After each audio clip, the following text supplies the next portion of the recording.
곳곳에서 이렇게 하나님을 섬기는 모습을 보니까 너무 즐겁고 좋습니다.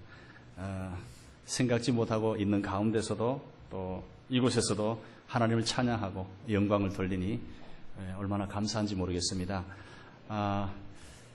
제가 수도노회 그리고 평례교회에 이제 초빙받아서 간 지가 좀 됐습니다. 같은 노회에 있으면서 그저 저희 이 한강교회를 지금 처음 와봅니다. 처음 한 16년 됐는데 처음 와보는 것 같아요. 어린 세월 동안 참 너무나 반갑고 좋습니다. 역사 있는 교회에서 또 좋은 새 목사님 모시고 이렇게 하나님을 섬기는 모습이 너무나 아름답고 너무나 좋습니다. 한국 교회는 모든 것이 다 장년 위주로 되어 있습니다. 그래서 장년 위주의 목회를 하다가 보면은 주일 학교를 소홀히 하는 것이 돼버리고 주일 학교를 소홀히 하는 것은 결국에는 열매를 따먹고 씨앗을 심지 않는 그런 모습과 같습니다. 씨앗을 심지 않으면은 나중에는 아무것도 없습니다. 심는 대로 거두. 많이 심으면 많이 거두고 적게 심으면 적게 거두고 안 심으면은 없습니다. 그런데 장년 위주의 목회를 하다가 보니까 그저 장년 세대가 지나간 후에는 교회가 문을 닫을 수밖에 없는 그런 결과가 되어버리고 많은 것이죠. 현재 추세는 10년마다 주일학교가 한 30%씩 준다고 하는 것이 모든 교회 성장학자들이 말하는 그런 일반적인 자료입니다.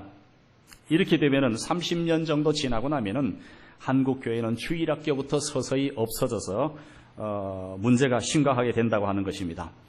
한국 교회 교인 수가 줄어든 데는 주일학교가 약해진 데 원인이 큰 것이 왜 그러냐면은 어린이는 곧 자라서 어른이 되기 때문에 그런 것입니다. 어린이가 없으면 얼마 후에는 어른도 없는 것입니다. 그래서 다음 세대를 살리지 아니하면 그러면은 한국 교회의 미래는 없는 것입니다. 강정훈 씨가 이런 말 했습니다. 인류 최대의 발견은 우라늄의 중요성을 아는 것이 아니라 인류 최대의 발견은 어린이들의 중요성을 아는 것이라 그렇게 말했습니다. 어린이가 왜 중요합니까? 어린이가 중요한 것은 사는 날이 어른들보다 더 많습니다. 더 어린이들이 오래 삽니다. 그러면 하나님의 영광을 위해서 더 일할 수 있는 시간이 더 많고 더 많이 충성할 수 있고 더 많이 전도할 수 있고 사는 날이 많기 때문에 어린이가 중요하죠. 그런가 하면 어려서부터 신앙생활을 잘하게 되면 범죄가 줄어듭니다. 무엇이든지 예방이 대단히 중요한 것인데 범죄가 줄어드는데 이것을 경찰을 많이 세워서 줄어듭니까? 아니면은 교도소를 많이 만들어서 그래서 범죄자들을 집어넣어가지고 해결이 되겠습니까? 어린이들을 그저 신앙으로 잘 지도하면은 그러면은 그들이 자라면서 범죄하지 아니하고 그리고 범죄가 많이 줄어든다고 하는 것입니다.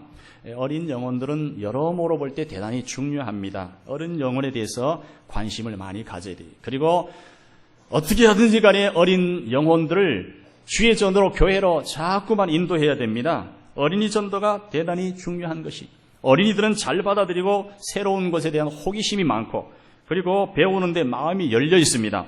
열려 있는 어린이들의 마음에 복음을 심어주면 그러면은 많은 열매를 거둘 수가 있다고 하는 것입니다. 어린이 전도는 어른 전도보다 반응이 더 좋습니다. 그래서 더 힘써서 어린이를 전도하면은 더 많은 어린이들을 주님께로 인도할 수가 있다고 하는 것입니다. 그 기독교 역사를 보면은 그래서 신앙의 위인들은 어렸을 때 구원을 받았습니다. 어려서 구원을 받고 일평생 하나님을 섬겼기 때문에 신앙의 위인이 될 수가 있었습니다. 초대교회의 교부였던 폴리갑은 9세 때 구원을 받았고 성경주석가 매튜 헨리는 11세 때 구원을 받았고 유명한 복음주의 설교가 조나단 에드워드는 7세 때 구원받고 청교도 설교가 리차드 박스터는 6세 때 구원을 받았고 모라비안의 지도자 진젠 돌프는 4세 때 구원을 받고 영국의 유명한 설교자 스펄전은 12세 때 구원을 받았습니다. 어렸을 때 복음을 전하면 어려서 복음을 잘 받으면 그러면은 참으로 그들이 자라면서 위대한 사람으로 자라게 되는 것입니다. 그래서 어린 심령들을 많이 전도하고 복음을 주면 그들이 자라서 큰 인물로 자라서 큰 일들을 감당할 수가 있다고 하는 것입니다.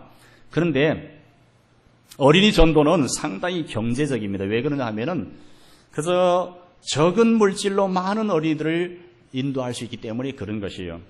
어린이들 전도하는데 전도 용품들 그렇게 비싸지 않아도 되잖아요.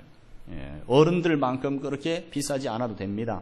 그래서 적은 물질을 가지고 많은 어린이들을 전도할 수 있기 때문에 경제적이에요. 그런가 하면 이미 세속화된 그러한 굳은 어른들보다 복음을 더 잘 받아들이기 때문에 어린이들 전도하는 것이 대단히 중요하다고 하는 것입니다. 폴 루드 박사는 이렇게 말했습니다. 만일 내가 20명의 어른들을 상대하면 보통 한 사람을 그리스도께 인도할 수 있다. 그러나 20명의 어린이들을 상대하면 그 중에 19명은 그리스도를 영접하게 된다. 만일 나에게 다시 살 수 있는 생애가 주어진다면 어린이 전도를 위해 바치겠다. 내게 다시 살 수 있는 생애가 주어진다면 어린이 전도를 위해서 내 일생을 바치겠다고 노 박사가 그렇게 말했습니다. 젊은이들에게 많은 도전이 되는 그러한 내용이죠.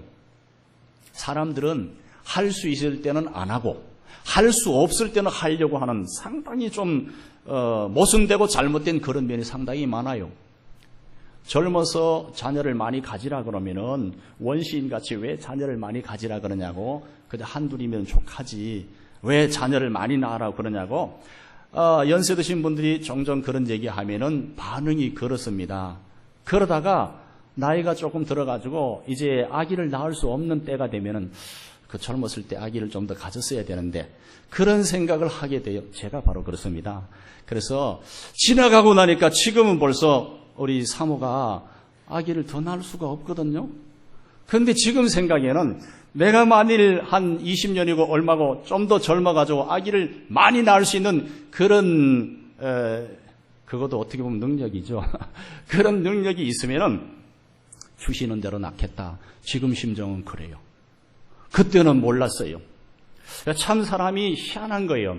자기가 할 수 있을 때에는 여러 가지 생각을 많이 하면서 잘 안 하고 할 수 없을 때가 되어서 비로소 그게 그런가 지나가면서 후회하는 그런 어리석은 모습이 사람들에게 많다는 거예요. 그래서 연세 드신 분도 꽤 많이 계시지만은 보니까 젊은 분들 아직도 다치지 않은 분들 더러 있어요. 보니까 아기를 낳을 수 있는 그런 분들이 있는데 그런 분들은 아기를 많이 낳아야 됩니다. 많이 낳아서 전도도 하지만 그저 우리 믿음의 가정에 자녀들이 많이 늘어나가지고 지금 생각에는 주시는 대로 낳고 싶어요. 어디 보니까 지난번에 기독신문에 보니까 그 어느 목사님 가정 같은데 밑에 그 사진을 쫙 찍어놨는데 가족 사진을 찍어놨는데 상당히 많더라고요.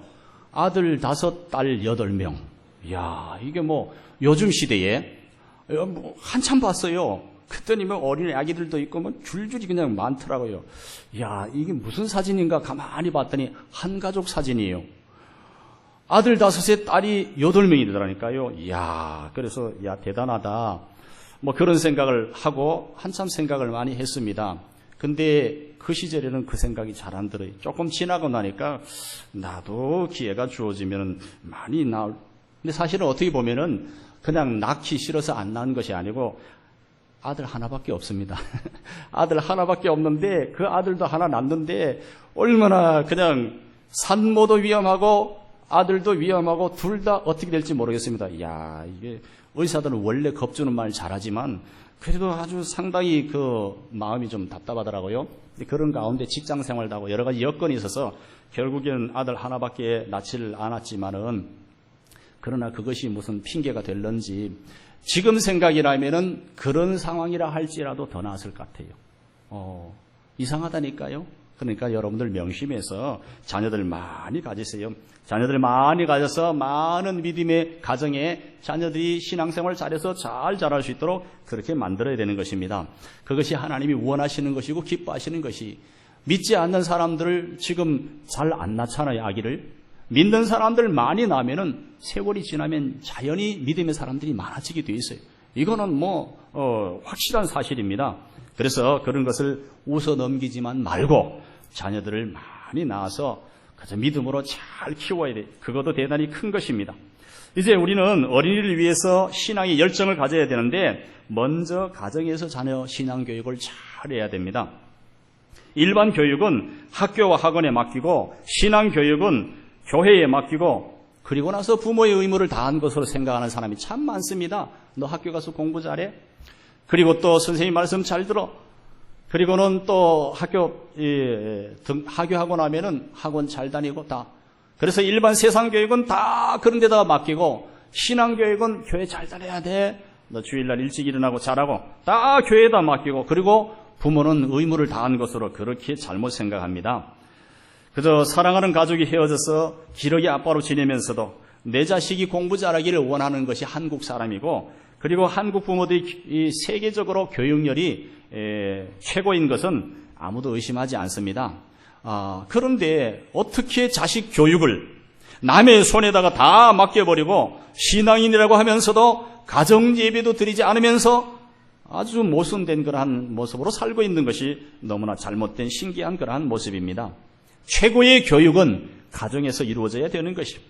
그래서 우리는 가정예배를 통해서 자녀에게 하나님 말씀을 전수하는데 목숨을 걸어야 됩니다. 사도행전 2장 24절부터 보면 우리가 잘 아는 말씀이 나와요. 초대교회의 모습이 나오죠. 믿는 사람이 다 함께해서 모든 물건을 서로 통유하고 또 재산과 소유를 팔아 각 사람의 필요를 따라 나눠주며 날마다 마음을 같이하여 성전에 모이기를 힘쓰고 집에서 떡을 떼며 기쁨과 순전한 마음으로 음식을 먹고 하나님을 찬미하며 또 온 백성에게 칭송을 받으니 주께서 구원받는 사람을 날마다 더하게 하시니라. 멋진 초대교회 성도들의 모습이 나옵니다.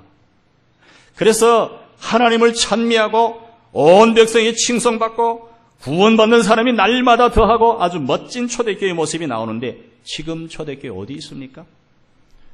어디에 가서 초대교회를 찾아볼 수 있습니까? 흔적만 남아있어요. 건물 흔적만. 어디 간 거예요 도대체가? 당시에는 하나님을 그토록 찬미하고 온 백성이 칭송을 받고 많은 구원받는 사람이 많이 늘었는데 지금은 어디 가 있냐는 거예요. 문제가 어디에 있습니까? 자녀에게 하나님의 말씀을 전수하지 못했기 때문에 지금은 찾아볼 수가 없는 거예요. 그토록 유명했던 그런 왕성했던 유럽 교회가 죽어버렸고 미국 교회가 죽어가고 있고 한국 교회가 뒤따라가고 있습니다. 왜 이런 모습인가? 자녀에게 하나님의 말씀을 전수하지 못했기 때문에 그렇다고 하는 거예요. 철저하게 자녀에게 하나님의 말씀을 전수하려고 우리는 몸부림쳐야 되고 가정예배를 최선을 다해서 목숨을 걸고 가정예배를 드리려고 애를 많이 써야 돼요. 가정예배를 통하여서 자녀들에게 하나님 경외하는 것을 잘 가르쳐야 되는 것입니다. 가정예배는 자녀가 어릴수록 더 좋습니다. 태중에 아기가 있으면 쉽지요. 그냥 드리면 되니까. 좀 더 크면 무릎에 앉히면은 가정예배 드리기가 불편하지 않고 그리고 더 크면은 돌아다닌다고 생각하는데 왜 돌아다닙니까? 애들이 예배 드리는 습관이 잘 들지 않아서 그런 모습이. 신방 가서 보면은 어느 집에는 그 개도 예배를 잘 드리더라고요. 개도. 그래서 예배 드리려고 하면 개가 가만히 앉아 있어요. 예배 끝나면은 이제 돌아다녀요. 개가. 그거는 그 가정에서는 예배를 늘 드렸기 때문에 예배 드릴 때는 조용히 해야 되나 보다. 예배 드릴 때는 가만히 있어야 되나 보다. 개도 안다니까요. 개도 아는데 어떻게 자녀들이 예배 드리는데 막 쫓아다니고 그리고 예배 방해 치우고 제대로 예배도 안 드리고 땡깡을 부려서 뭘 달라 그러고 손님이 오니까 신방 가니까 더 그렇게 부모에게 자꾸만 요구하고 막 부산합니다. 그거는 가정예배를 잘 안 들었기 때문에 그런 것이에요. 자녀가 어릴수록 최선을 다해서 가정예배를 드려야 되는데 어릴수록 자녀에게 신앙의 영향을 많이 주기 때문에 그런 것이에요. 그런데 대부분의 자녀들이 어린 젊은 부모님들은 이런 핑계 저런 핑계 바빠서 가정예배 못 드린다는 거예요. 그런데 그것은 가정예배가 얼마나 중요한지는 몰라서 그래요. 가정예배가 얼마나 중요한지를 안다면은 핑계도 없어져 버리고 많은 것입니다. 우리나라 사람들은 한다면 하는 근성이 있어요. 그래서 신앙생활 한번 잘하려고 하면은 얼마든지 잘할 수 있습니다. 우리 좋은 근성을 가지고 있어요. 아마 밤 2시에도 자기가 원하면은 교회 나올 거예요.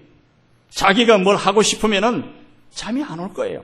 해야지 근성이 풀리니까 그런 근성 가지고 이 가정 예배가 얼마나 중요한지를 깨닫는다면은 못 드릴 리가 없어요. 아무리 바빠도 드릴 수 있는 거예요.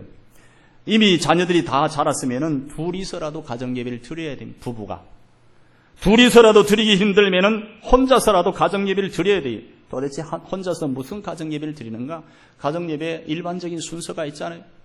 사도신경하고 찬송 큰 소리로 혼자서 부르고 성경 정한 그런 성경 한 장 낭독 큰 소리로 읽고 그리고 하나님 앞에 간절히 가정을 위해서 식구들을 위해서 간절히 기도하고 교회를 위해서 다 기도하고 자신의 사명을 위해서 다 기도하고 주기도문하고 마치면 혼자서 가정 예배 드리는 거예요. 왜 핑계 댑니까? 왜 안 된다고 그럽니까? 그래서 혼자서라도 열심히 드리고 그리고는 개척교회 하는 심정을 가지고 식구들 하나씩 이제 불러 드리는 거예요. 바쁜 식구들 언제 예배 드리면 좋을까?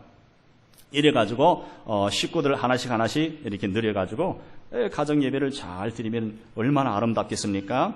여러분들 가정 예배에 목숨 거는 여러분들 꼭 되시기 바랍니다.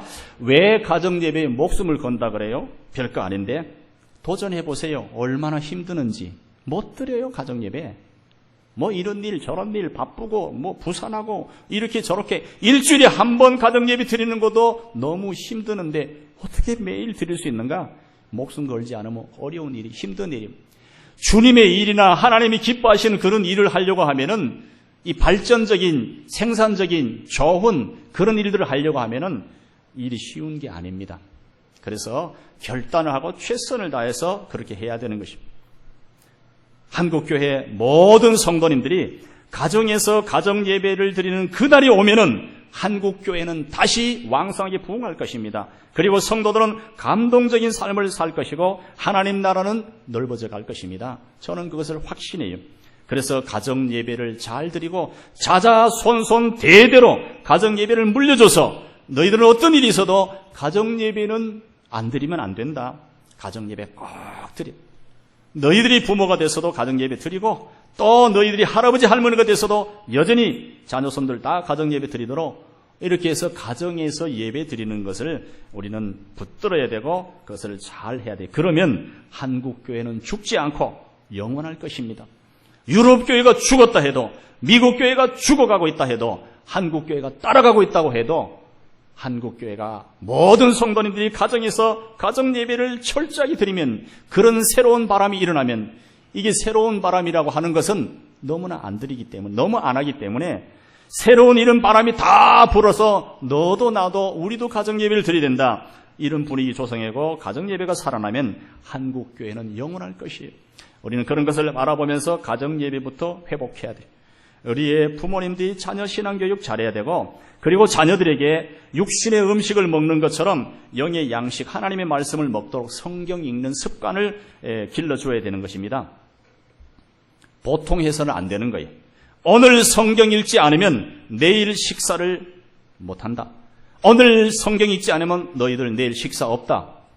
이럴 정도라도 해서 철저하게 성경을 읽도록 해야 돼요. 그리고 책가방에는 책만 있는 것이 아니라 무슨 이 세상 과목만 있는 것이 아니라 반드시 책가방에는 성경책도 같이 들어가 있어야 돼요. 그래서 틈나는 대로 성경책을 읽도록 그렇게 해야 됩니다. 요즘에는 성경책 우리 학생들이 어린이들이 읽을 수 있도록 얼마든지 그렇게 예쁘게 잘 만들어서 가방에 들고 다니기 편하도록 그렇게 잘 돼 있어요. 좋은 성경책이 많이 나옵니다. 그래서 틈나는 대로 성경을 읽도록 해야 되는 것이 성경이 일반 교육의 한 과목보다도 못해서는 안 되는 것입니다. 영어책은 손때가 묻을 정도로 들고 다니고 외우고 하면서 성경책은 주일날 그것도 요즘에는 화면을 비추어서 성경을 막 띄워주니까 그것도 안 들고 다녀요. 이렇게 해가지고 어떻게 신앙생활을 잘할 수 있겠습니까? 이제 우리는 하나님의 말씀을 읽는 습관을 길러줘야 되는 것입니다. 밥을 먹지 않으면 그렇게도 챙기면서 성경을 읽지 않으면 아무 문제도 없다는 것은 문제가 되는 것입니다. 밥은 육신을 위해서 필요하고 하나님의 말씀 성경은 영을 위해서 필요합니다. 모르는 사람이 누가 있습니까? 육신보다 영이 훨씬 중요합니다. 얼마나 중요합니까? 영이 떠나가면 시체가 돼버리고 말아요. 육신에서 영이 떠나가면 그 사람은 시체가 돼버리고 마는 것입니다. 아무리 좀 귀한 그런 가족이라 할지라도 사람이 죽으면 같이 못 살아요. 장례를 치러야지. 그렇게 슬퍼하고 그렇게 울고 그렇게 힘들어하고 떠나보내야 됩니다. 영이 떠나가면 그 모양이 돼버리고 마는 것이 그렇게 영이 육신보다 훨씬 더 중요한 것입니다. 그렇기 때문에 육신을 위해서 그렇게 음식을 챙긴다면 영을 위해서 반드시 하나님의 말씀 양식을 챙겨야 되는 것이죠. 한국 사람들은 어머니가 밖에서 있다가 늦게 들어가게 되면 자녀에게 전화를 걸어서 챙기는데 뭐라고 물어보겠습니까? 무슨 말을 가장 많이 하겠습니까? 밖에서 어머니가 자녀들에게 전화를 걸어서 좀 많이 늦을 때 밥 먹었니? 밥 먹었니를 제일 많이 한다 그래요. 두 번째 많이 하는 말이 뭐 하고 먹었니? 이거를 묻는다는 거예요. 이 도대체가 어떻게 된 거예요? 그리고 또 다른 측면에서 보면 숙제는 다 했어? 숙제는 다 했니? 학원 잘 챙겨서 갔다 와라? 정통파 유대인들은 오늘 성경 어디 읽었니? 그 말씀이 무슨 뜻인지 알아? 자기 전에는 꼭 기도해야 돼. 전화 걸어서 그런다는 거예요. 이 얼마나 많이 다릅니까? 밥 챙기는 사람하고 지혜의 근원인 하나님의 말씀을 챙기는 사람하고 어떻게 수준이 같을 수가 있어요? 밥 많이 먹어서 돼지처럼 살찐 사람하고 하나님 말씀 묵상해서 지혜로운 사람하고 어떻게 경쟁이 되겠습니까? 정통파 유대인들은 학교에서 오전 내내 하나님을 경외하는 신앙교육을 일반 학교에서 오전 내내 신앙교육을 한다는 거예요. 율법, 토라, 그리고 토론하고 신앙에 대한 그리고 오후에 이제 일반 교육을 한다고 하는데 도대체 그렇게 해서 어떻게 따라가는가 너무나 궁금해가지고 어떤 사람이 그 고등학생에게 질문을 했다 그래요. 궁금해서 질문하니까 그 학생이 대답하는 말이 우리는 하나님의 지혜로 다른 학생들이 3시간 공부하는 것 우리는 하나님의 지혜로 1시간만 공부해도 따라갈 수 있다고. 1시간만 공부해도 그 학생보다 앞서갈 수 있다고. 이렇게 자부심 있게 대답하더래요. 오전 내내 하나님의 말씀, 성경 공부하고 신앙 공부하고 오후에 해도 얼마든지 우리는 승리할 수 있다. 그 하나님을 모르는 사람들 이길 수 있다. 결과가 과연 그렇습니까? 결과를 보면은 전 세계 노벨상 수상자의 30%가 유대인이에요. 노벨상이 도대체 어떤 상입니까? 우리나라에서는 노벨상 한 분이 타셨는데 그것도 말 안 해도 다 아시죠? 정말 연세 드신 분이 그렇게 타셨습니다. 그런데 전 세계 노벨상 수상자 우리나라 인구보다도 훨씬 적은 얼마 되지 않는 그런 인구로 30%가 되는 그런 많은 유대인들이 노벨상 수상자라니까요. 그들은 강대국 미국에서 교육계와 경제계 그리고 각 분야에서 많은 사람들이 두각을 나타내고 막강한 힘을 발휘하고 있습니다. 어려서부터 조상 대대로 물려받은 율법, 하나님의 말씀을 통해서 지혜를 공급받고 하나님을 경외하기 때문에 그들은 그렇게 정말 두각을 나타내고 그리고 막강한 힘을 그리고 노벨상의 많은 사람들 중에 그들이 노벨상을 차지하는 이런 엄청난 결과를 가져오고 있는 것입니다. 세계적으로 보면은 하나님을 경외하는 민족은 부유하게 살고 그렇지 않은 민족은 가난하게 어렵게 살고 있습니다.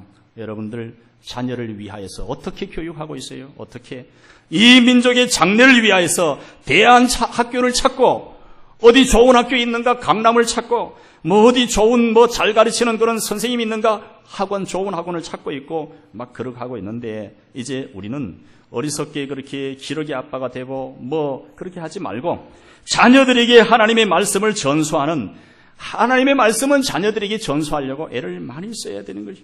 부지런히 하나님의 말씀을 읽게 하고 암송하게 하고 그 말씀대로 살게 하고 그래서 최소한 목표가 어디냐? 나보다는 신앙이 좋게. 자녀의 신앙이 나보다는 좋게.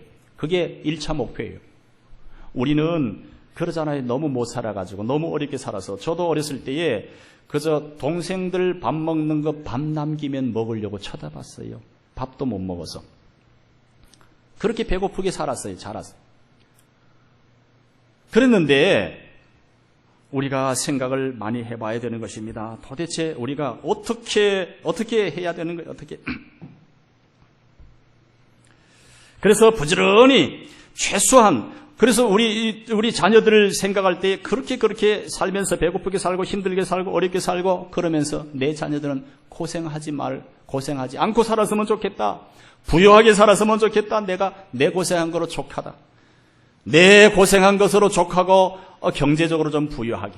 그리고 내가 그저 어떤 전공하지 못한 것, 그리고 내가 승진하지 못하고 높은 자리에 올라가지 못한 것, 자녀들이 그 승진하고 자녀들이 부유하게 살고 자녀들이 좀 그렇게 사회적으로 그런 사람으로 살아갔으면 좋겠다고 하는, 나보다 더 나은, 세상적으로 볼 때 그런 마음들이 누구에게나 다 있어요. 세상적으로는 그렇게 하면서 영적인 면에 있어서는 영이 더 중요하다고, 영이 떠나가면 시체가 돼버리고 마는데 영이 더 중요하다고 인정은 하면서 희미하게 인정하고 훨씬 더 영이 중요한데, 그럼에도 불구하고 영적인 면에 있어서는 나보다 더 나은, 내가 영적으로 형편없는 사람이다. 나는 너무나 세속화된 사람이다. 나는 하나님 앞에 너무나 하나님을 슬프게 한, 하나님의 영광을 위해서 충성하는데 너무나 게을렀던, 나 너무 하나님 앞에 죄송하고 부족. 너희들이 자라서 교회에 충성하고 너희들이 자라서 민족을 복음화시키고 세계를 향해서 복음을 전하고 선교를 하면서 그렇게 살아라. 나 하나님을 위해서 너무나 많이 일하지 못하고 난 가야 되는데 내 생애가 얼마나 먼지 알 수가 없는데, 너희들은 정말 믿음으로 잘 자라서 그리스도인의 참모습을 드러내면서 그렇게 자라거라. 그렇게 살아라. 우리보다 믿음이 좋은, 우리보다 성령 충만하고 우리보다 뜨거운 그런 자녀들로 만들어야 되는데, 그런 면에 있어서는 예수 믿는 사람들도 소홀히 하고 있어요. 더 많이 공부해서 더 많이 외국에라도 나가서 그렇게 해서라도 그저 너희들은 잘 살아야 돼요. 잘 살아서 지옥 가면 뭐 어쩌다는 거예요. 어떤 사람이 그런 얘기를 하는 걸 들어봤는데, 형인지 동생인지 잘 모르겠어요. 그냥 들어 넘기는 그런 얘기로 들어봤는데, 형제가 있는데 하나는 너무나 공부를 잘하고 하나는 너무나 공부를 잘 못하고 그래요. 그런데 공부 못하는 그런 아들은 정말 신앙이 좋고 너는 교회나 가서 신앙생활 잘하고 그렇게 살고, 공부 잘하는 친구는 뭐 공부 열심히 해서 잘해가지고 유학까지 가고 막 이렇게, 나중에 부모님이 그저 공부 잘하는 그런 친구는 인정하고 그런 아들은 좋아하고 막 기뻐하고 그러는데, 나중에 부모님이 먼저 천국 가서 가만히 있는데 그 공부 못하던 그 아들은 보니까 천국에 들어와서 너무 좋고 기쁘고 반갑고 그러는데, 그토록 세상에서 공부도 잘하고 인정받고 뭐 정말 대단한 그러한 인물이 된 그 아들은 기다려도 안 오더라는 거예요. 이게 뭐 오랜 세월이 지나야 그렇습니까? 불과 100년, 200년만 지나면 그렇게 100년, 200년까지 가겠습니까? 잠시 후에 그런 일들이 벌어지는데 그런 것들에 대해서 희미하게 생각을 해요. 그래도 현실은 그렇지 않은데, 그래도 뭐 다른 애들보다 떨어지면 되겠습니까? 뭐 우리 아이들 용기가 필요합니다. 우리는 자녀 교육할 때에 다른 사람들하고 똑같이 하는 그게 중요한 것이 아니고, 똑같이 안 하면 떨어지고 마음이 불안하고 그런 것이 아니고, 우리는 하나님의 자녀들이, 그래서 하나님의 자녀들 같이 그렇게 교육을 해야 되는 것입니다. 최소한 1차 목표가 나보다는 신앙이 좋은, 그런데 정말 자녀들이 우리보다 신앙이 좋습니까? 새벽기도, 연세 드신 분들이 새벽기도 나오는데 자녀들이 새벽기도 나와요. 제가 어릴 때만 해도, 중학교 다닐 때만 해도 종종 새벽기도 나가고 기도하고, 요즘에는 중학생들 새벽기도 안 보여요. 어렸을 때 우리 지금은 뭐 특별히 새벽기도 하면은 어린이들 보이는지 몰라도 평소에 할머니 무릎에 앉아서, 그때가 한 5살 때쯤 됐는지 모르겠어요. 그저 옛날 시골에서 호야 불 켜고 호롱불 있고 전기도 안 들어오는 그런 곳에서 마룻바닥은 차갑고, 어린 시절에 할머니 무릎에서 새벽기도 드리던 그것이 내용은 몰라요. 무슨 말씀을 교역자가 하는지 내용은 모르는데, 그 추운 겨울철에 호야 불 켜놓고 그리고 새벽에 나가서 할머니 무릎에서 할머니 기도하시고, 나는 그렇게 있었던 그 기억이 일평생 안 떠나갑니다. 아름다운 모습으로 아름다운 곳 속에서 자리 잡고 있는 거예요. 그런데 우리의 자녀들은, 우리는 연세 드신 분들은, 부모님들은 새벽에 나와서 기도하는데 그들은 어디가 있어요? 그리고 수요일 날 금요 기도에 어디가 있어요? 그들은. 그런데 우리는 생각을 못 하는 거예요. 세상에서 잘 살면은, 부유하게 살면은, 승진하면은, 뭐 훌륭한 그런 지위를 가지면은 되는 걸로 생각하고, 믿음의 신앙에 대해서는 소홀히 합니다. 그래도 아무 문제가 없는 것입니까? 우리는 정말 최소한 나보다는 신앙이 좋은 그런 자녀들로 키워야 돼. 자녀와 함께 사는 가정이 최고의 교육 공간입니다. 명심하시고, 그죠? 우리는 자녀들을 정말 사랑한다면 깨달으시고 용기를 내서 내 자녀를 앞으로 어떻게 양육해야 될는지를 다시 한번 생각해야 돼. 다시. 그래서 우리는 어찌하든지 간에 자녀가 신앙이 좋은 그러한 자녀로 키워야 됩니다. 이민 목회를 하는 어느 목사님 가정에 중학생 아들이 있는데 하도 속을 썩여가지고 교인은 몇 명 안 되는데 그 사모님이 어머니가 그 아들이 교회에 나오면은 아주 창피해가지고 뭐 어떻게 할 수가 없는 거예요. 머리는 알록달록 마음대로 그렇게 하고 있고 복장은 불량배 모습이고 남자아이인데 아들인데 그냥 귀걸이는 유행하는 귀걸이는 다 달고 다니고 그리고 너무나 그래서 그런 유행하는 것을 살려고 하니까 용돈이 궁하니까 어머니한테 막 행패를 부리고 때를 쓰고 막 도저히 창피해가지고 더 이상 목회를 그 가정이 할 수 없을 정도로 그래서 차라리 그냥 아들하고 어디로 가버릴까 죽어버릴까 사모지만은 막 별 생각이 다 날 정도로 그렇게 됐습니다. 그러다가 결단을 했어요. 금식 기도에 들어가자. 돌입하자. 아들을 위해서 간절히 금식 기도합니다. 아무리 기도해도 응답은 없는 것 같고 그러던 어느 날 기도하다가 하나님께서 지혜를 주시고 마음에 감동을 주셨어요. 아들을 불렀습니다. 얘 이리 와봐라. 너 유행하는 귀걸이 살려면 용돈 많이 필요하지. 내가 오늘부터 용돈 많이 줄 테니까 네 원하는 대로 귀걸이 유행하는 거 다 사. 용돈 마음대로 줄 테니까. 깜짝 놀랐어요. 그렇게 못 사게 하고 그렇게 하시던 어머니가 이거 자기 때문에 너무 신경을 써가지고 금식기도 하다가 이 정신에 문제가 생겼나 보다 이거 그래가지고 그 아들이 깜짝 놀랐는데 어머니께서 말씀하시기를 조건이 하나 있는데 들어줄 수 있겠니? 뭔데요? 내가 조건을 들어주면은 용돈을 내가 얼마든지 줄 테니까 너 부족함이 없도록 주겠다. 조건 들어줄 수 있어? 뭔데요? 그래. 그래서 이제 아들이 이제 들어주겠다고 하고 어머니가 얘기합니다. 너 매일 성경 15장씩 읽어라. 15장씩 매일 읽으면 그러면 네가 원하는 대로 용돈 많이 주겠다. 아들은 그 정도 뭐 하면 하지 못하냐? 용돈이 내가 궁한데 그래가지고 아들이 성경을 읽기 시작합니다. 용돈 타려고 성경을 읽는데 15장씩 계속해서 쉬운 일은 아니죠. 무슨 말씀인지 잘 모르면서 읽는 게 쉬운 일은 아닌데 열심히 용돈 타려고 열심히 읽었는데 그러던 어느 날 성경 읽다가 성령님께서 역사하시니까 그 아들이 주체할 수 없을 정도로 눈물 팡팡 흘리면서 어머니를 부둥켜 안고 자기가 잘못했다고 용서해달라고 그러고 나서는 그 용서를 구하고 눈물을 펑펑 쏟고 나서는 그 다음부터는 모범생이 됐다는 거예요. 하나님의 말씀은 이렇게 능력이 있고 하나님의 말씀은 변화시키는 힘이 있어요. 자녀들에게 하나님의 말씀을 어떻게 하든지 읽도록 그렇게 만들어야 되는 거예요. 놀라운 일이 있다고 하는 것입니다. 그래서 하나님의 말씀 우리는 잘 자녀들에게 전수를 잘해야 됩니다. 이제 요한계시록 2장 3장에 가서 보면 소아시아 7교회 말씀하시면서 귀 있는 자는 성령이 교회들에게 하시는 말씀을 들을지어다. 귀 있는 자는 들을 귀 있는 자는 들으라는 거예요. 제가 아무리 외쳐도 듣는 분들은 듣고 안 듣는 분들은 그런가 저런가 넘어갑니다. 여러분들 귀 있는 자는 들으시고 깨달을 자는 깨달으시기 바랍니다. 그래서 새로워져야 되는 변화된 세상에 용기 있는 사람 많지 않습니다. 제가 말씀을 드릴 때에 동의하시는 분들은 있겠지만은 실천하시는 분들은 극소수일 겁니다. 이 제도적인 학교 교육과 그리고 돌아가고 있는 모든 분위기 속에서 그것을 새롭게 나는 하나님의 자녀로 내 자녀를 하나님의 자녀답게 키우리라 실천하는 건 쉬운 일이 아닙니다. 용기가 필요해요. 극소수가 극소수에 지나지 않을런지 모릅니다. 그래도 저는 계속해서 외칠 것이고 진리를 전할 것입니다. 깨달은 자는 깨달으시고 어떻게 하든지 간에 자녀와 함께 영이 건강해야 인생을 성공적으로 살 수 있다는 것을 명심하시기 바랍니다. 그런데 우리의 영성에는 적신호가 켜졌어요. 너무나 세속화가 많이 됐습니다. 어떤 분이 기독교, 불교, 천주교 이렇게 세속화된 정도를 그것을 이제 연구를 해봤는데 세속화가 가장 많이 된 것이 기독교라는 거예요. 그래가지고 강대상 위에 막 텔레비전에서 춤추고 막 떠들고 놀고 뭐 웃기고 까불고 뭐 별짓 다 하는 거 강대상 다 개방한다는 거예요.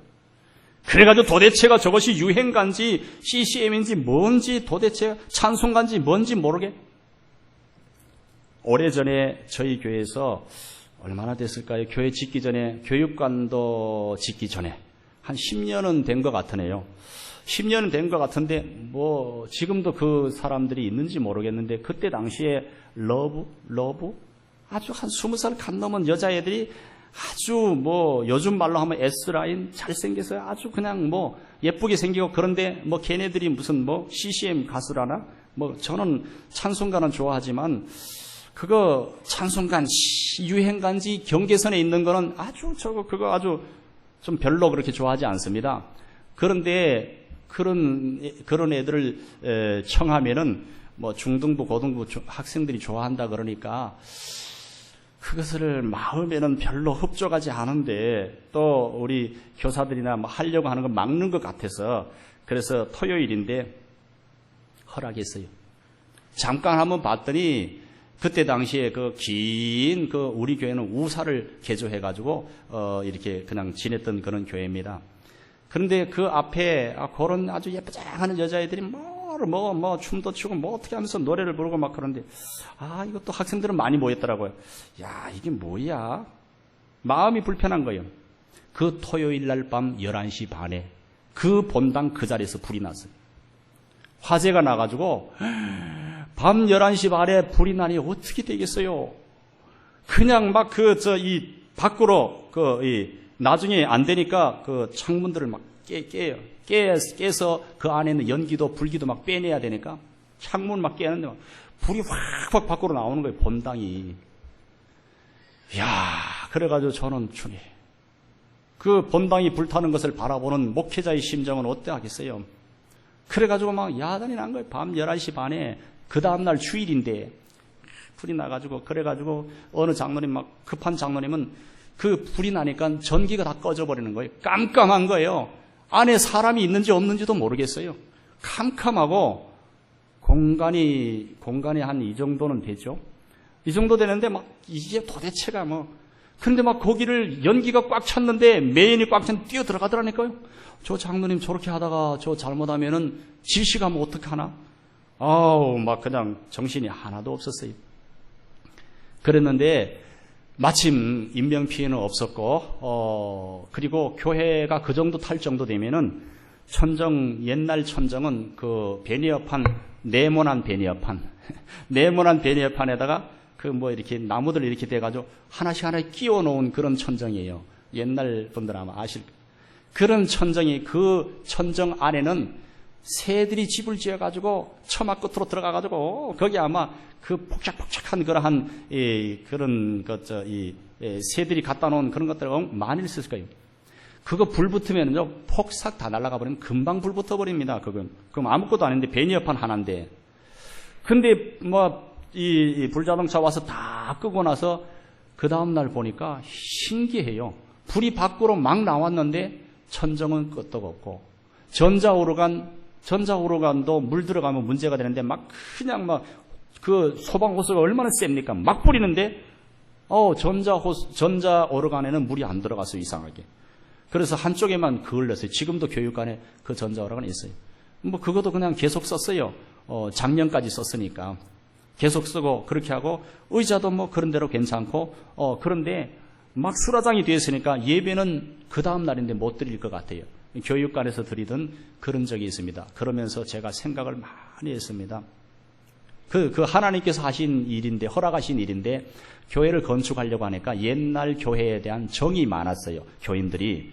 아무리 우사라도 교회를 건축하려고 하는데, 그래도 이 예배당에 대한 정이 많았어요. 그래서 하나님께서 정을 떼는 그런 작업을 하신 것 같아요. 그건 그런데, 교육자 마음이 참 아프더라고요. 그러면서 하나님께서 이렇게 세속화된 그리고 그냥 그런 것들이 위에서 춤추고 이렇게 하고 이러는 거 그 하나님이 좋아하지 않. 내 마음이나 하나님의 마음이나 그게 그런가 보다 그런 생각을 그때 많이 했습니다. 기독교가 제일 세속화됐다는 거예요. 그리고 앞에 나가서 그렇게 하면은 재밌게 하고 그러면은 많은 사람들이 모이고 많은 사람들이 모이면 교회가 부흥했다 그러고 막 이러면서 세속하고 뭐고 하나님 경외하는 거 문제가 있든지 없든지 많이 모이면 되고 많이 하면 되고 막 그렇게 나가는 문제가 얼마나 큰지 모릅니다. 이제 우리는 깨달아 알아야 되는 깨달아. 우리가 살아가고 있는 이런 우리의 모습은 이제 영성에는 적신호가 켜져 있고 우리가 세상 일반 교육에 너무 치우쳐 있어요. 양팔 저울에 올려놓으면 일반 세상 교육과 신앙 교육 어느 쪽에 많이 내려가겠습니까? 여러분들 스스로 생각해 어렵지도 않아요. 세상 교육에 치중하고 있는지 신앙 교육에 치중하고 있는지 우리의 자녀들이 세상 교육을 위해서 시간을 얼마나 투자하고 있습니까? 신앙 교육을 위해서는 얼마나 시간을 세상의 일반 교육을 위해서는 야간 자율학습까지 해서 저녁 늦게 돌아옵니다. 아침 일찍 가서 도시락도 싸가지고 어떤 경우는 도시락 2개도 싸야 될 거야 아마 점심 저녁 그렇게 해가지고 가가지고 하루 종일 공부하고 야간 자율학습까지 하고 밤늦게 돌아옵니다. 그런데 그 학생들이 그 자녀들이 성경 읽는 시간을 그렇게 많이 기도하는 시간을 그렇게 많이 하고 있습니까? 하루 종일 그 오랜 시간 동안에 그렇게 공부하고 듣고 하지만 성경은 몇 장 읽고 있고 그리고 기도는 몇 시간 하고 있는 겁니까? 일주일에 한 번 주일날 교회에 와서 조금만 오래 머물러 있어도 왜 얘가 이렇게 교회 가서 시간을 많이 보내지? 공부해야 되는데 고3인데 지금 시험이 얼마 안 남았는데 왜 교회 가서 시간을 보내고 이러고 있지 않습니까? 물질은 어떻습니까? 학원비를 얼마나 많이 내고 있어요? 학원비를 내고 자녀들이 하나님께 헌금 드리는 것을 학원비 내는 것만큼 내고 있습니까? 마음은 어떻습니까? 온통 공부하는 데 집중하라고 몰아가고 있지는 않습니까? 그런데 하나님께서 마음 중심을 보시는데 하나님을 사모하고 하나님의 말씀을 묵상하고 그렇게 자녀들이 하나님께 집중하고 있느냐? 하나님을 사모하고 있느냐? 공부하는 것만큼 스트레스 받고 그렇게 공부하는 만큼 그렇게 하고 있습니까? 정말 하나님이 살아계신 것을 믿는다면 우리는 두려워해야 돼. 두려워할 줄 알아야 돼. 영의 눈으로 현실을 바라볼 줄 알아야 됩니다. 우황청심환을 먹지 않고는 견딜 수 없을 정도로 영적으로 강한 충격을 우리는 받아야 됩니다. 이런 현실을 보면서도 알지 못하고 느끼지 못하고 문제를 모르고 있는 이 자신조차도 문제가 된다고 하는 사실을 우리는 깨달아 알아야 됩니다. 어쨌든 간에 우리는 우리의 자녀를 제자 삼아서 자녀들을 어떻게 하든지 하나님의 말씀을 전수하고 너희들이 자라서는 또 자녀들에게 하나님 말씀 전수하고 또 그 자녀들이 자라서는 또 자녀들에게 하나님 말씀 전수하고 한국교회 영원하도록 너희들은 신앙생활 잘하라. 우리는 자녀들을 잘 키워야 돼. 그런가 하면 교사는 주일 학생을 그렇게 자녀처럼 키워야 됩니다. 그렇게 부모가 자녀를 그렇게 애쓰는 것처럼 그렇게 잘 양육해야 되는 것입니다. 주일학교가 활성화되기 위해서 한국교회가 일어나려면 주일학교가 활성화돼야 되는데 담임 목사님의 목회 철학이 중요하고 담당 교육자 그리고 교사의 열정과 기도 헌신이 전폭적인 헌신이 필요한 것입니다. 그리고 어린이 집회 수를 더 많이 늘려야 되는 것입니다. 가만히 보면은 작년 예배 시간 주일 오후도 작년 예배 시간이고 수요일도 작년 예배 시간이고 금요 기도회도 작년이고 그리고 새벽 기도도 작년 위주고 온통 프로그램도 작년 위주의 제자 훈련이나 온통 프로그램이 작년 위주고 어린이들은 다음 세대는 어디가 있어요? 온통 치중하고 있는데 이게 도대체가 작년 위주로 되어 있는지 다음 세대 위주로 되어 있는지 생각도 안 합니다. 아무 일이 없는 것처럼 계속해서 진행하고 있는 것입니다.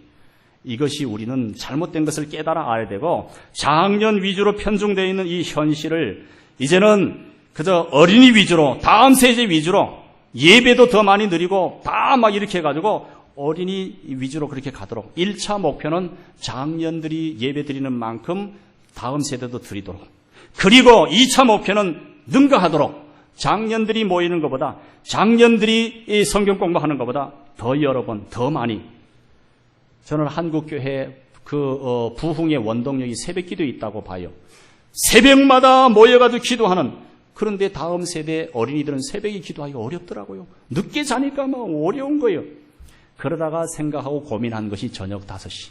새벽 5시에 어른들 모이니까 저녁 5시에 우리 어린이들은 모이자. 그래서 어린이들 저녁 기도회를 날마다 하고 있습니다. 이게 아직 얼마 안 됐어요. 저희도 이제 3년 차 되고 있는데 신기한 것은 어른들이 새벽기도 숫자가 보통 그 교인의 10분의 1이라고 합니다. 그런데 어린이들 저녁기도에 모이는 숫자가 어린이 모이는 숫자의 10분의 1. 이게 도대체 어디서 나오는 건지 모르겠어요. 어쨌든 안타깝지만은 매일 모이고 있는 거예요. 어린이들이 4시 반만 되면 벌써 왔다 갔다 놀아요. 그러다가 5시 되면은 날마다. 왜 어른들은 하면서 어린이들이 이렇게 소홀히 해야 되는가 생각을 많이 하게 됩니다. 그래서 이제 주일 학생들이 작년보다 많아져야 정상적인 피라미드가 그려지는 것이 지금은 역삼각형이에요. 연세가 드신 분들이 오히려 더 열심이고 더 신앙도 좋고 더 숫자도 많고 주일학교 교육은 늦어도 초등학교 졸업하기 전에 해야 됩니다. 잡아줘야 됩니다. 초등학생 중에는 2학년이 가장 적절해요. 초등학교 2학년을 맡을 때는 일평생 동안 이 어린이가 정말 신앙생활을 잘하도록 확실하게 붙잡아줘야 됩니다. 어린이 교회로 시작된 꽃동산교회 김종준 목사님 초등학교 2학년 때 복음을 알게 됐어요. 꽃동산교회는 어린이를 통한 세계 복음화라고 하는 목회 비전을 가지고 열심히 해가지고 결과 교회 성장이 가속화되었습니다. 지금도 교회를 개척하려고 하면은 저는 그런 생각해요. 어린이에게 초점 맞춰라. 어린이들을 주님께로 인도하고 어른들은 부모님들은 따라오게 돼 있어요. 그저 세월이 시간의 문제지 어린이들을 붙잡고 목회하고 개척하고 이래 하다 보면은 개척교회 안 된다고 아우성 야단 법석들인데 왜 안 된다고 그럽니까? 얼마든지 기준이 있는데 그래서 어린이들과 함께 하다가 보면 부모님들 따라오고 같이 해가지고 이렇게 왕성하게 되고 그러죠. 그래서 교사들은 주일 학생을 자녀처럼 1년 맡아서 가르치고 넘어가는 그런 학생들을 생각하지 말고 나를 만났기 때문에 일평생 그 학생이 나를 만나가지고 신앙을 잃지 않도록 항상 그 선생님을 생각하면서 나도 신앙생활 열심히 해야지. 이런 교사가 되도록 애를 써야 돼요. 평생 잊지 못할 선생님이 되도록 힘써야 됩니다. 어떻게 하면 그렇게 되는지를 생각을 많이 해야 됩니다. 어린이들 구역예배 없습니다. 어린이 구역예배를 한번 만들어 보는 것도 생각해 볼 문제예요. 그리고 어린이들이 성경을 읽을 때 성경 읽는 거 확인하고 성경 암송하도록 하고 일주일에 한 절이라도 성경을 암송하도록 그렇게 하고 세우고 그렇게 하는 것이 필요합니다. 이제 이스라엘은 모세를 중심으로 해서 새로운 민족사를 시작하는데 모세는 출애굽 1세대입니다. 이스라엘 1세대는 광야 세대입니다. 그들은 배고픔이 뭔지, 종살이가 뭔지, 추위가 뭔지, 목마름이 뭔지, 고생이 뭔지 출애굽 1세대는 아는 분들이에요. 특별히 이스라엘의 지도자 모세는 다음 세대를 이끌어갈 지도자 발굴하는 일에 신중했습니다. 그래서 여호수아를 후계자로 세웁니다. 성공했죠. 여호수아는 모세의 고난을 위임받아서 이스라엘 백성들을 적과 꿀이 흐르는 가나안 땅으로 잘 인도했습니다. 위대한 지도자예요. 모세가 홍해를 건넌 것처럼 요단강을 건넜습니다. 여리고성을 함락하고 아이성을 정복하고 이스라엘 백성들을 가나안으로 잘 인도한 여호수아는 위대한 지도자입니다. 그런데 여호수아가 한 가지 한 큰 실수는 다음 세대를 준비하지 못했다는 거예요. 여호수아의 큰 실수는 다음 세대를 준비하지 못했어요. 110세에 죽어서 장사된 뒤에 그 세대 사람들 다 죽고 여호수아가 살아있을 때는 그리고 그 세대 사람들이 있을 때에는 그 말씀 보면은 그때는 여호와 하나님을 알았어요. 그때는 여호와를 섬겼더라. 사는 날 동안 여호와를 섬겼더라. 7절 끝에 죽고 난 후에는 10절에 가서는 그 세대의 사람도 다 그 조상들에게로 돌아갔고 그 후에 일어난 다른 세대는 여호와를 알지 못하며 여호와께서 이스라엘을 위하여 행하신 일도 알지 못하였더라. 우리는 이런 사실들을 깨달아 알아야 되는 것입니다. 여호수아는 다음 세대를 세우지 못했어요. 잠깐 후에 다 지나가 버리고 맙니다. 다 지나갑니다. 다 세월이 지나면 다 어찌하든지 간에 다음 세대를 세우려고 애를 많이 써야 돼요. 교회가 힘써야 되고 또 교사들이 힘써야 되고 그리고 또 부모님들도 힘써야 되는 거죠. 여러분들 중에는 나는 교사가 아닌데 교사에 대한 말씀 자꾸 하시냐 혹시 그럴는지 모르겠는데 그러나 오늘부터는 이 시간부터는 여러분 모두가 다 교사가 될 수 있습니다. 연세가 아무리 많이 들어도 생명이 붙어 있으면 교사가 될 수 있어요. 그게 무슨 얘기입니까? 명예교사. 명예교사. 가르치는 교사, 현재 교사는 가르치는 교사고 그리고 현재 교사로 수고하지 않는 모든 분들은 명예교사가 될 수 있습니다. 명예교사가 뭡니까? 정한 부서를 위해서 매일 한 번 이상 기도하는 교사, 기도 명예교사. 나는 초등부를 위해서 기도 명예교사로 지원합니다. 그래가지고 초등부 기도 명예교사로 임명하고, 그리고 초등부를 위해서 매일매일 기도합니다. 기도 명예교사. 연세가 들어도 얼마든지 할 수 있어요. 중등부를 위해서 그렇게 할 수도 있고, 물질 명예교사, 정한 부서를 위해서 매일 일정한 물질로, 나는 유치부를 위해서 물질 명예교사로 자원합니다. 그래서 매월 5만 원을 하든지 3만 원을 하든지 뭐 만 원이라도 하든지 그 부서를 위해서 물질로 지원하고 기도하는, 그런가 하면 전도 명예교사도 있을 수 있습니다. 매주 그 부서를 위해서 전도하는 거예요.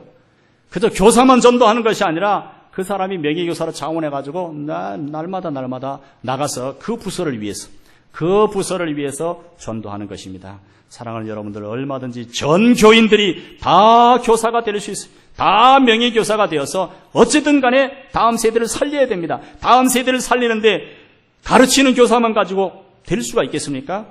그래서 우리 교회는 5월 달이면은 전 교인이 다 연합해가지고 어린이 초청 축제를 합니다. 구역별로 목표가 있어요. 구역별로. 그래서 뭐 구역에서도 몇 명 뭐 다 하고 막 교인들이 다, 보통 보면은 총동원 할 때 보면은 이 총동원은 작년 총동원이잖아요. 작년 새생명 초청 축제죠. 어린이를 위해서 막 그렇게 막 해가지고 막 이렇게 그렇게 애를 쓰고 힘쓰고 있는데, 얼마든지 전 교인이 애를 써야 그래야지 다음 세대를 살릴 수 있어요.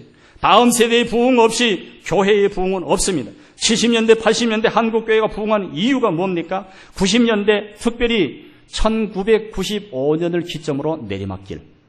그래서 1995년을 기점으로 내리막길이라고 많은 사람들이 내다보고 있어요. 1995년을 기점으로 해서 한국교회가 감소한 이유가 어디 있어요? 다음 세대 주일학교 소홀히 했기 때문에 그런 거예요. 주일학교가 왕성했을 때는 교회가 왕성했고, 주일학교가 줄어들기 시작했을 때는 뒤따라서 교회가 감소했습니다. 2006년 현재 한국교회 주일학교 학생은 약 250만 명, 매년 10년에 30%씩 줄어들면은 감소하고 있는데, 가속도가 붙으면 더 빨리 감소합니다. 30년 후에는 주일학교가 거의 없어져 버리고 맙니다. 30년까지 내가 살지도 모르는데, 죽을지도 모르는데 그게 문제입니까? 우리가 한국교회 다음을 내다봐야죠. 그래서 우리 모두는 사명감을 가지고, 가르치는 교사는 가르치는 교사들이라도 사명감을 가지고 명예교사로 자원해서, 하나님, 그런 것도 있습니까?